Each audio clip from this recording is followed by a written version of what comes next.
up, everybody? It's another time right here at Urban TV to check your time because it's our time. Na kama kawaida tutakuwa tunakupeleka on what's happening in the country and of course globally. And I'll be doing the news today with the one and only Susenge. You can call me Jojo Tyra. Now to the very first item of the news. Former Chief Justice, who's now a presidential aspirant, David Maraga, has managed to raise 500,000 shillings in just 2 days.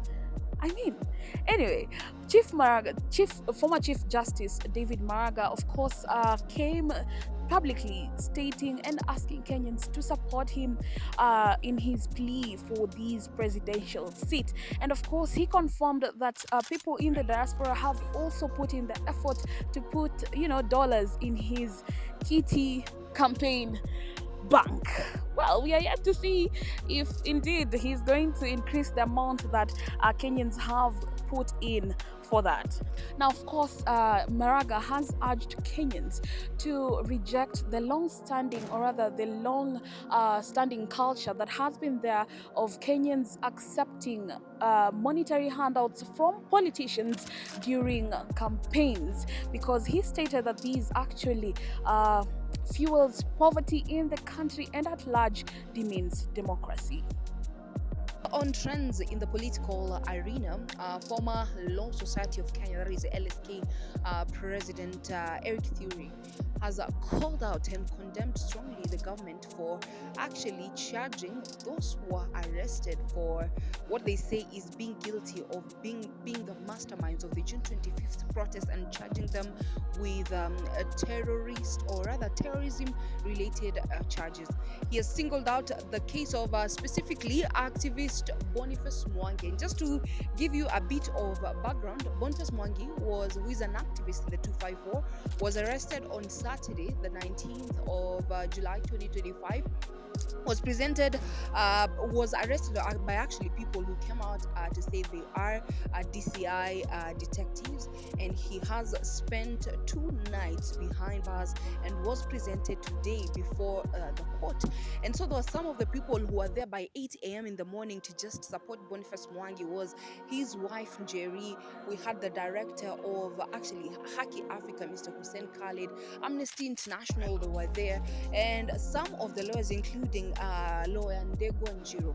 By 8 a.m. they appeared before the court, and it is said that once the court session commenced, it is said that there was no actually charge sheet to be filed against activist Boniface Mwangi. As of now, senior counsel Martha Karua and lawyer Ndegwa are calling for the immediate release of activist Boniface Mwangi. Of course, this is a story that is still ongoing at the Kahawa Lockouts, and right here at Urban TV, we shall keep you posted as the story unfolds. To the next news item, Safaricom has been directed by the Labor Relation Court to compensate 17 former Aircel's managers for a total of 55 million Kenya shillings for wrongful dismissal. Now, apparently, the managers were dismissed in 2018, or rather fired in 2018, following claims of negligence after Huawei phones went missing from Safaricom were found in rival networks. Now, of course, the court has ruled in favor of the managers, finding this particular dismissal unlawful. Now, it is not news to us that Safaricom has been facing, or rather is facing, numerous number of lawsuits from different people. That includes former employees in Safaricom, and again, this is another successful. Well, of course, it is not news that Safaricom has been facing a number of lawsuits from former employers, or other former employees in Safaricom, and of course other companies have filed a number of lawsuits for Safaricom. But for these area managers, they have actually succeeded to be ruled, or rather the case to be ruled in their favor, and they're going to be compensated 55 million Kenya shillings. Now you're up to date. Over to you, Sue. Finally, in the sporting world. The Kenya men's national football team, that is the Harambee Stars, are set to commence their final round of preparation for the African Nations Championship, that is CHAN. And today they are facing it off in the opening fixture of the Sekafa Four Nations tournament. They are going to be facing it off with Tanzania.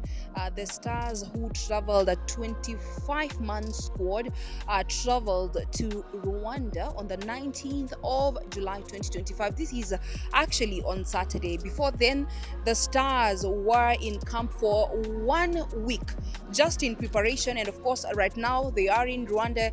They're supposed to be playing 3 fixtures in Rwanda at the Karatu Stadium, and thereafter they'll be coming back into the country as we commence CHAN. Initially, they were supposed to be facing it off with their rivals Uganda, but Sekafa rescheduled the fixtures following Senegal's logistical time constraints. And of course, we're waiting to see how this will be unfolding.